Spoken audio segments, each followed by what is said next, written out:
Muy buenos días a todos y todas, bienvenidos, bienvenidas una vez más a una clase de biología y geología. Hoy vamos a repasar el tema 4, la hidrosfera. La hidrosfera, ya hemos visto varias capas en las que se puede dividir o que se pueden distinguir dentro del planeta Tierra. Una de ellas es la geosfera, otra es la atmósfera y hoy nos toca hablar de la hidrosfera. En el tema siguiente, en el tema 5, veremos la última de los sistemas o capas que componen el planeta, que sería la biosfera. Vamos a ver qué es esto de la hidrosfera, aunque seguro que ya todos y todas lo sabéis. La hidrosfera se puede definir como la envoltura o la capa del planeta que contiene todas las aguas. ¿Vale? He dicho así de una manera muy directa. Entonces, el agua, ¿por qué estudiamos la hidrosfera? ¿Qué importancia tiene el agua? Bueno, pues para los seres humanos el agua tiene muchas utilidades. Vamos a ver primero qué utilidades, para qué utilizamos el agua, porque es importante su estudio. Bueno, pues los seres humanos utilizamos el agua. Si pensamos, ¿para qué utilizáis el agua? Pues muchas veces vosotros contestáis, para beber, para lavar. Bueno, pues eso es lo que entendemos como uso doméstico. El agua que sale del grifo y que utilizamos para todas estas cosas, para limpiar el suelo, para lavar los platos, para beber agua, para cocinar, etcétera. También tiene otros usos como el dar de beber a los animales, claro, para la ganadería. Y también para regar las plantas, para la agricultura. Muchas veces sin este agua que nosotros utilizamos para regar, el agua de la lluvia no es suficiente para muchos cultivos y por lo tanto, pues para que tenga una buena mayor producción, etcétera, hay que regar los campos, hay que regar los jardines, los parques, etcétera. Bueno, pues utilizamos agua para regar. Además, utilizamos agua para producir energía eléctrica. Esta es una función importante. Gracias a las plantas hidroeléctricas, estos saltos de agua mueven unas turbinas que generan electricidad. Así que estos son tres grandes usos del agua. Pero también el agua nos sirve para disfrutar de ella. El deporte, el ocio, se había puesto la fotografía del surfista, pero luego también las piscinas o muchos deportes son deportes acuáticos, la navegación, pues eso, el surf, la natación, waterpolo, etcétera. Hay muchos deportes y gran parte de nuestro ocio, sobre todo pues en verano, ¿no? Pues se basa principalmente en el uso del agua. También como medio de transporte hemos utilizado los ríos, los mares para comunicarnos pues, mediante barcos principalmente, tanto con transporte de personas como de mercancías. Aparece aquí en la foto. Y luego el uso público y estético. El agua es bonita, nos inspira. Y entonces las ciudades, por ejemplo, se han utilizado jardines que hay que regar, obviamente, y también fuentes porque tienen este aspecto pues estético, bonito, que hace pues que las ciudades tengan esta otra imagen y una vida diferente si tenemos agua cerca. Siempre hemos valorado mucho el agua y tiene que estar presente pues en nuestro entorno. Como os había dicho, la hidrosfera es la envoltura de la superficie terrestre formada por todas las aguas de la Tierra. ¿Qué ocurre? Que este agua no está distribuido homogéneamente, no está repartida por igual en todas las partes del planeta. Podemos distinguir, o la primera distinción que habría que hacer sería entre agua salada y agua dulce.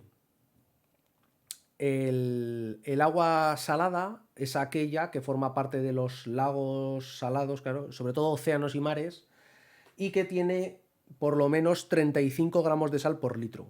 ¿Vale? Esa sería la definición de agua salada. Las aguas dulces son aquellas que, aunque tienen sales, estas están en mucha menor proporción.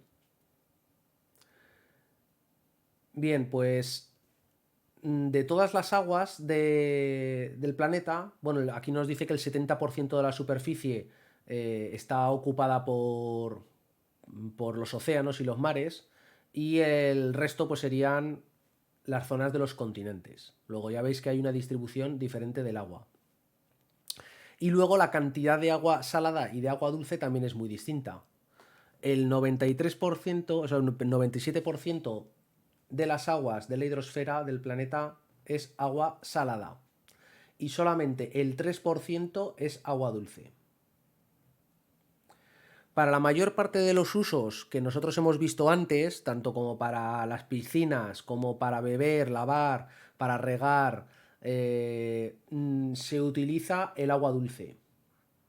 El agua salada no se utiliza directamente. Entonces, este agua dulce, que es la que a nosotros nos interesa, es relativamente escasa comparado con el agua salada. Ahora vamos a ver dentro de este 3% cómo se reparte, dónde encontramos este agua dulce. Bueno, pues el 79% de este agua dulce, de este 3%, es decir, dentro del agua dulce que es escasa, la mayor parte de ella se encuentra en forma de hielo, en los glaciares, en los polos. Este agua no se puede utilizar directamente.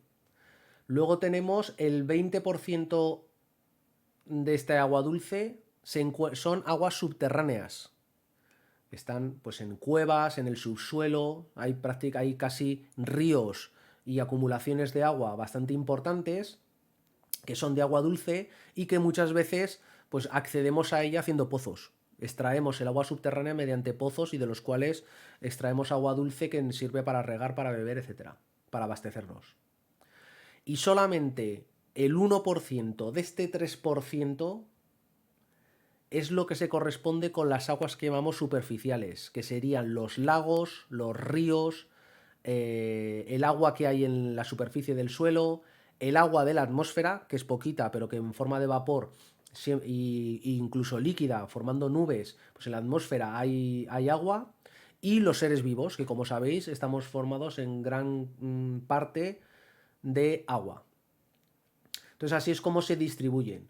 Luego, cuando nosotros pensamos en agua, que muchas veces pensamos en los ríos son una parte muy, muy pequeña del agua dulce y mucho más pequeña de toda el agua del planeta.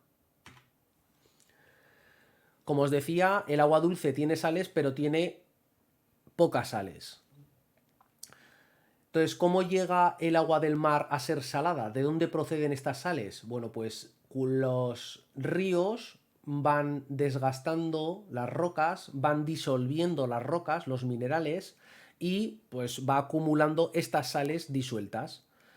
Entonces, el agua de los ríos tiene un poquito de sal. Al acumularse el agua de los ríos, al llegar al mar, se van acumulando estas aguas que se evaporan y las sales no se evaporan, luego se van acumulando y por eso la cantidad de sales es mayor en el agua del mar que en las aguas pues, de los lagos o de los ríos, de las aguas continentales.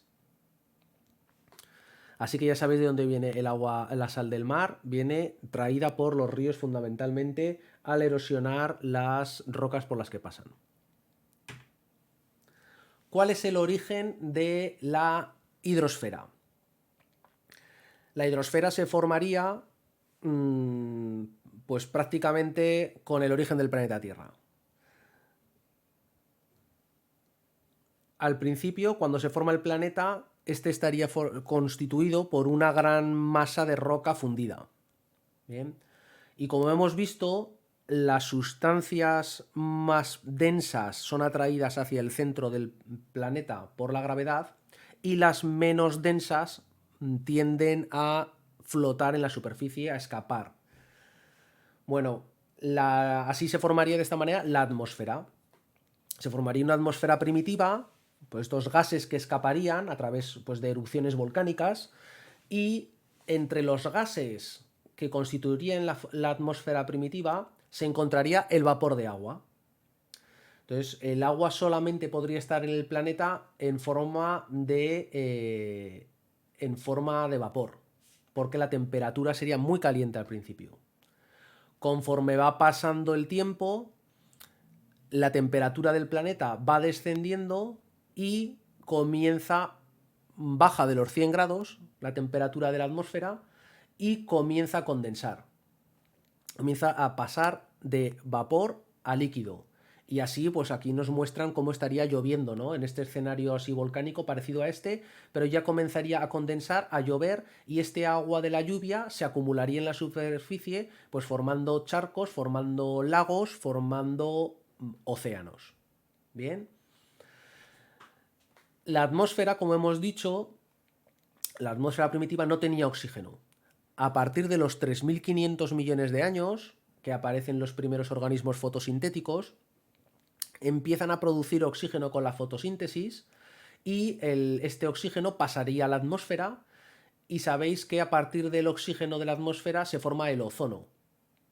Además, los organismos fotosintéticos sabéis que absorben dióxido de carbono para realizar la fotosíntesis, y eso haría dos cosas. La capa de ozono sabéis que nos protege de la radiación ultravioleta, y los organismos podrían ocupar la Tierra. Los seres vivos podrían estar en la superficie de los continentes.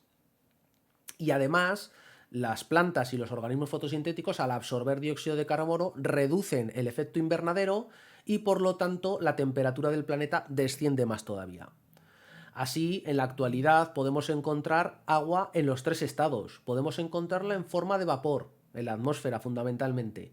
Podemos encontrarlo también en forma líquida, como hemos dicho, en los ríos, en los mares, océanos, lagos. Pero también encontramos el agua en estado sólido, en los glaciares y en los polos. Así que bueno, esto sería un poco la historia de la hidrosfera, de cómo aparece primero en forma de vapor y cómo la vemos actualmente en los tres estados. El agua, es importante saber que tiene una serie de propiedades que la hacen una sustancia única, única e indispensable para los seres vivos. Si vosotros recordáis o miréis en las noticias cuando nos hablan de que han encontrado un nuevo planeta, de si ese planeta sería habitable, de si puede haber vida en otros planetas, lo primero que buscan los científicos es saber si puede haber agua líquida. Porque la vida como la conocemos nosotros necesita de que haya agua líquida, y el agua líquida sabemos que está a presión atmosférica entre 0 y 100 grados de temperatura. Si hace demasiado frío, el agua se congela.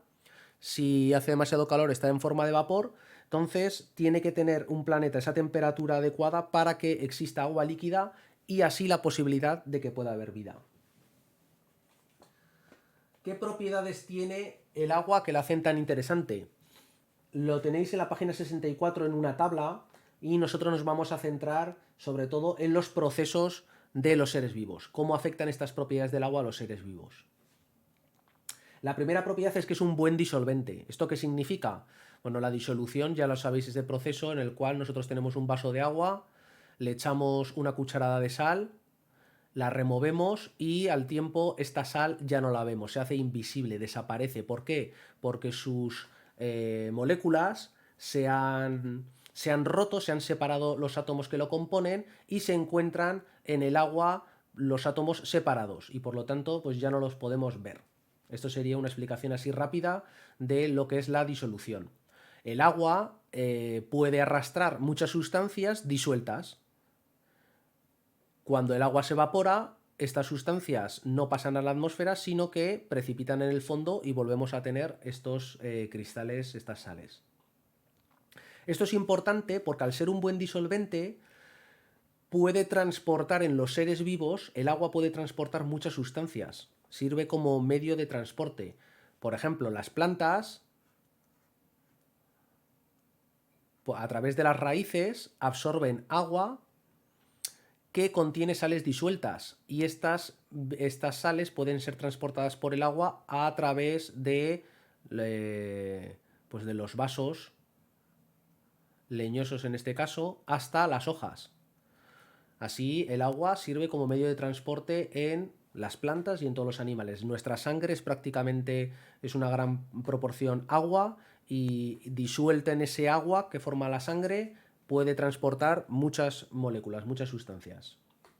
Además, muchas reacciones químicas tienen que realizarse en un medio líquido. Más el punto 2, o la siguiente propiedad, sería que absorbe gran cantidad de calor. Para poder cambiar la temperatura del agua necesitamos más calor que para otras sustancias. ¿Eso qué significa? Que es un buen regulador de la temperatura. Las zonas que están cerca de la costa tienen unas temperaturas mucho más suaves porque ese calor es absorbido por el agua de los océanos. Y cuanto más dentro de los continentes, cuanto más lejos del mar estamos, las variaciones de temperatura son más extremas. Entonces, es muy raro que la zona de la costa, en España, por ejemplo, o vamos a pensar Canarias, que es una isla, bueno, pero está ya una zona más cerca de los trópicos. Vamos a pensar en la costa del Mediterráneo, en Salou. En Salou es muy raro que la temperatura en invierno baje de los 0 grados y en verano tenga temperaturas de 40. Sin embargo, en zonas de dentro de la península, del interior de la península, sí que hace mucho más frío en invierno y mucho más calor en verano. Y es precisamente porque el agua del mar amortigua la temperatura y regula el clima. Más, tiene una densidad anómala. Su dilatación es anómala, como dice el libro. ¿Esto qué significa? Que el agua, cuando se congela, dicho así rápidamente, este es el fenómeno que nos interesa. Nosotros tenemos una lata de Coca-Cola que está llena de líquido hasta arriba. Cuando se congela, el volumen del hielo es mayor que el del líquido. Por eso estas latas, cuando se congelan, pueden reventar, porque no caben. El volumen es mayor. ¿Esto qué hace? Que la misma masa que ocupa un mayor volumen hace que sea menos denso y el hielo flote. Entonces, el hielo, los cubitos de hielo flotan en el agua. ¿Por qué es importante esto? Bueno, si un lago se congela, imaginaos que el hielo fuese más denso. ¿Qué ocurriría con los cubitos de hielo que se irían formando con el agua congelada? Que caería al fondo y se iría congelando todo el lago completamente.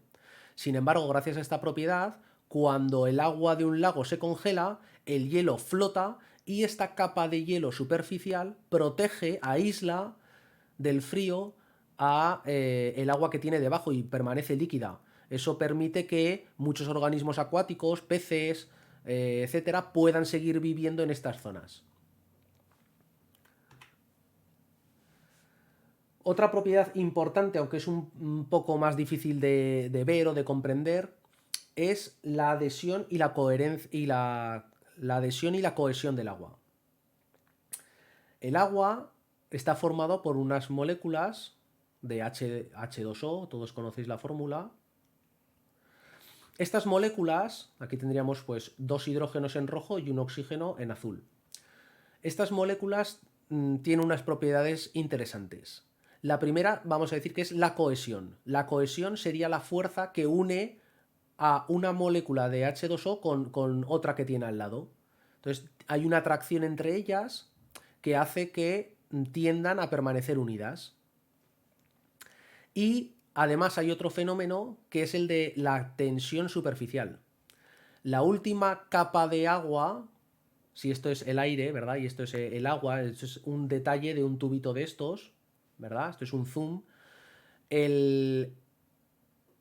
La última capa de agua en contacto con el aire, digamos que tiene una fuerza extra, estas moléculas se unen de manera más fuerte y es lo que conocemos como tensión superficial. Eso permite a los zapateros, por ejemplo, estos insectos que viven en la superficie del agua, tienen patas largas, la tensión superficial del agua hace que no se hundan y que puedan permanecer en la superficie.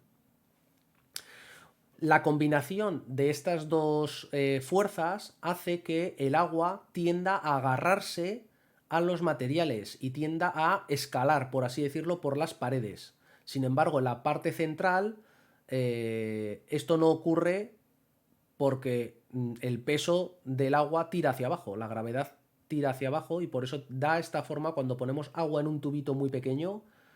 Vemos que hay una diferencia entre el agua que hay en las paredes que tiende a subir y la del centro que tiende a bajar. Sin embargo, el mercurio, pues lo que observamos es algo completamente diferente. La altura es mayor en el centro que en las paredes. ¿Esto para qué sirve? Bueno, pues esto explica que el agua moje. Cuando nosotros nos mojamos, el agua permanece agarrada a los tejidos, esto es gracias a esta propiedad, y además, si nosotros metemos el pie en un charco, solamente se nos moja pues como el extremo, la punta del pantalón, pero al cabo del tiempo este agua tiende a ascender, asciende por un fenómeno que se llama capilaridad. Entonces el agua cuando está en un tubito pequeño, debido a que se agarra a las paredes, tiende la capilaridad a que el agua ascienda.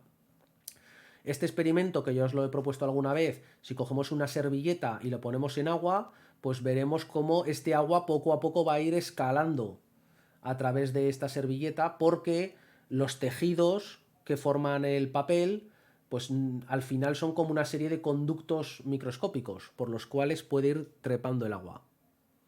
Esto permite pues, muchos procesos dentro de los seres vivos, como el interior, el transporte de sustancias dentro de las plantas.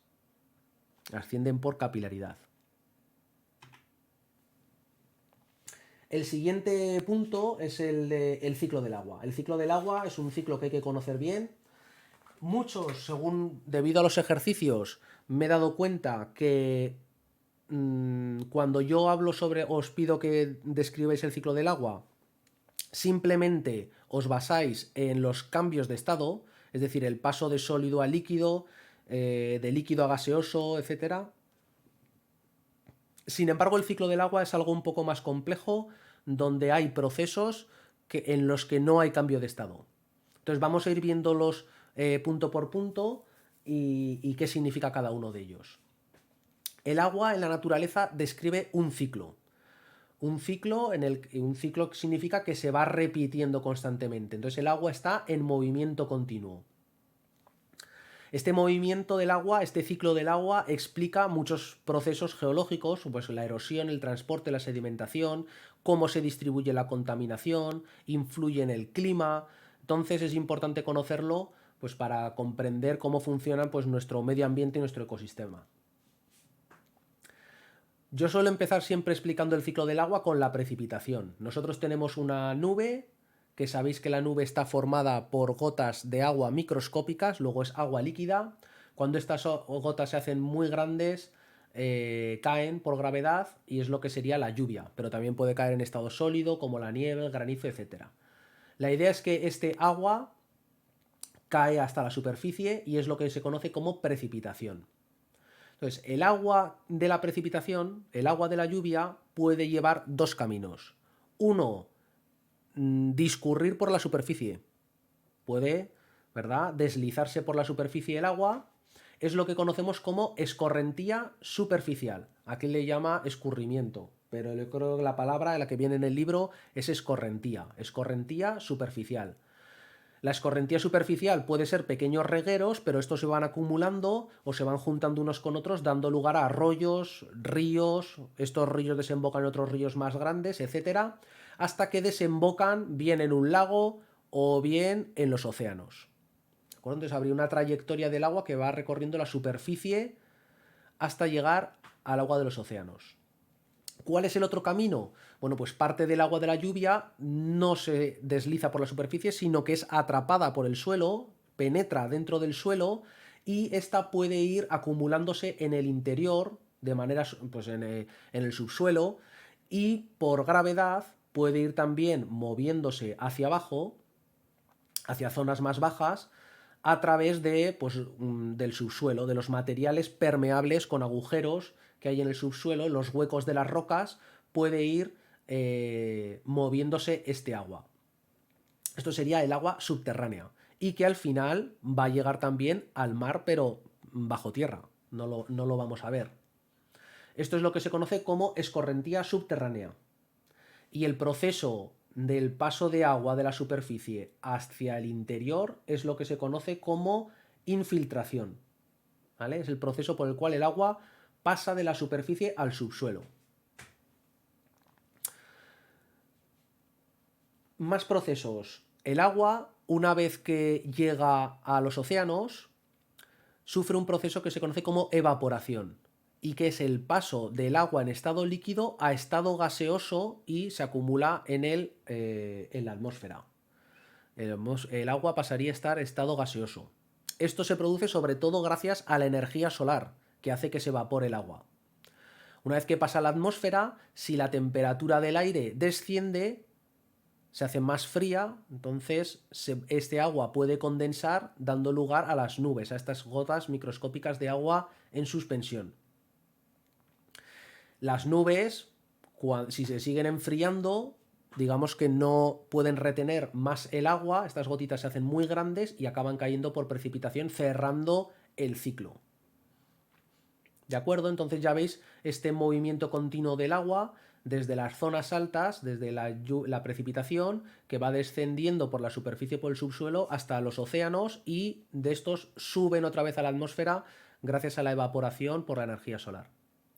Otro proceso que no se os puede olvidar es el de la evapotranspiración. Por eso, cuando os digo que lo dibujéis, siempre tenéis que dibujar algún arbolito o algún animalito, porque los seres vivos estamos formados por agua, en gran parte.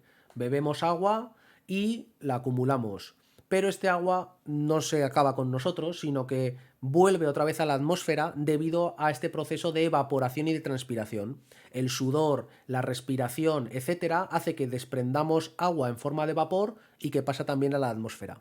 Entonces, este proceso no se os puede olvidar tampoco, el de la evapotranspiración.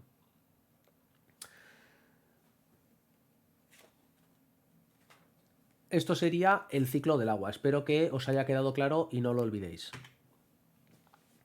Un detalle que también me gusta comentar siempre es el del agua potable. El agua potable, no toda el agua dulce es potable. Entonces, para que el agua sea potable, requiere de una serie de condiciones o de propiedades que la hacen adecuada para que los humanos la podamos consumir.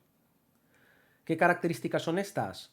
Primero, no tiene que tener sustancias nocivas. Si el agua está contaminada por algún producto químico, pues entonces puede ser tóxica y venenosa. Por lo tanto, ese agua está claro que no puede ser agua potable. Además, tiene que tener una proporción adecuada de gases y sales disueltas. El agua potable es agua dulce, pero ya hemos dicho que el agua dulce tiene que tener algo de sales. Si no tiene algo de sales, entonces ese agua no es potable. El agua destilada que se utiliza para la plancha, por ejemplo, para los electrodomésticos, este agua, digamos que no tiene sales, es agua pura, sin sales. Bueno, pues ese agua no se puede beber. Y además tiene que tener pues unas propiedades como que debe ser incolora o translúcida, es decir, a veces el agua puede tener un cierto tono marrón o amarillento, pero eso no quiere decir que no sea potable. En general nos gusta pues que el agua sea incolora, ¿verdad? Una sensación más de pureza o de limpieza. Pero digamos que tiene que tener que ser incolora, tiene que ser inodora, que no tenga olores raros, porque eso significa que puede haber sustancias disueltas que no son buenas, y de sabor agradable. Esto es más o menos relativo, depende de la cantidad de sales y de sustancias que pueda tener disuelta el agua. Pero estas dos primeras son importantes. ¿Qué ocurre? Que para poder beberla, el agua no la podemos beber directamente de los ríos. Puede tener bacterias, puede tener contaminación, puede tener un montón de sustancias que no la hacen adecuada. Para garantizar que el agua es de calidad, el agua que sale del grifo y que podamos beber es de calidad, tiene que pasar desde los embalses, desde los ríos de donde se recoge el agua, por un proceso de potabilización, que consiste principalmente en filtrar ese agua para que no tenga arena, para que no tenga restos sólidos. Hay que desinfectarla, pues mediante distintos procesos como el ozono. Hay que decantarla, ya lo hemos dicho muchas veces, que es igual que el Nesquik. Si nosotros tenemos un vaso de leche con Nesquik y le damos vueltas, pues tiene un color todo homogéneo. Pero si lo dejamos 2 horas en la cocina, veremos cómo la leche se queda blanca y el Nesquik cae al fondo. Eso es porque no se ha disuelto el Nesquik realmente, simplemente está flotando. Bueno, pues algo así pasa con el agua. Si la dejamos reposar, muchas sustancias pueden caer al fondo, y si nosotros extraemos este agua de aquí arriba está mucho más limpia. Luego la decantación se utiliza precisamente para potabilizar el agua. Y por último se le echa siempre pues algo de cloro, de lejía, básicamente para matar microorganismos que pueden transmitir enfermedades y que pueden ser negativos para la salud.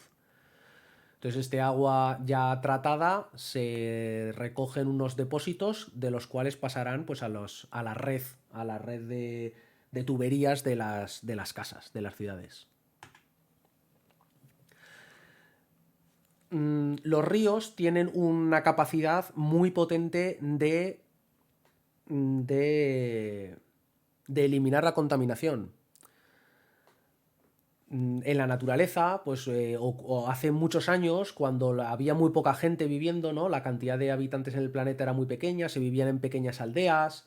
eh, bueno, pues los residuos que se echaban al agua, los excrementos, por ejemplo, de los animales, etcétera, que paraban a los ríos, pues eran cantidades muy pequeñas. Y los ríos, pues tienen, de alguna manera, filtran, decantan, etcétera, y se autodepuran de una manera natural. El problema ocurre que cuando la cantidad de seres humanos que hay en el planeta pues ha sido mucho mayor, las ciudades son muy grandes, nuestras industrias pues también generan muchos residuos, las granjas se hacen explotaciones intensivas donde hay miles de animales todos juntos. Bueno, pues gestionar todos esos residuos no es fácil porque son muy contaminantes. Entonces, todos estos residuos van a parar, al fin y al cabo, a los ríos. Cuando se utiliza un pesticida en un campo, el agua del campo baja al subsuelo y luego va a llegar a los ríos y al mar. Los barcos, pues muchas veces limpian los depósitos y los tanques o, el, o la maquinaria y vierten estos aceites y estos combustibles al océano. Es decir, los desechos de las ciudades, de las fábricas, etcétera, todos estos vertidos van directamente a los ríos. ¿Qué ocurre? Que es tal la cantidad que el río no puede autodepurarse y para mantener la calidad de los ríos del agua, todas las sustancias que se vierten a los ríos, todos los desechos deben pasar primero por una planta depuradora para que el agua que vertamos a los ríos no esté contaminada. Esa es la idea. Luego, para poder realizar estos vertidos, tiene que pasar por una planta depuradora en la que lo mismo, se filtra, se tamiza, se decanta, se utiliza un tratamiento para eliminar sustancias químicas, físicas y biológicas y finalmente el agua depurada puede volver otra vez a los ríos para que siga su curso. Entonces, esto es un poco la idea de antes de utilizar el agua hay que potabilizarla y antes de devolverla otra vez a su origen, al ciclo del agua, tiene que estar otra vez limpia. Así que, bueno, con esto termino el tema de la hidrosfera, el repaso de la hidrosfera. Espero que os haya quedado claro. Si tenéis cualquier duda, como siempre, me podéis escribir al correo electrónico por Moodle y yo trataré de explicaroslo mejor. Así que sin más me despido, hasta la próxima clase. Hasta luego.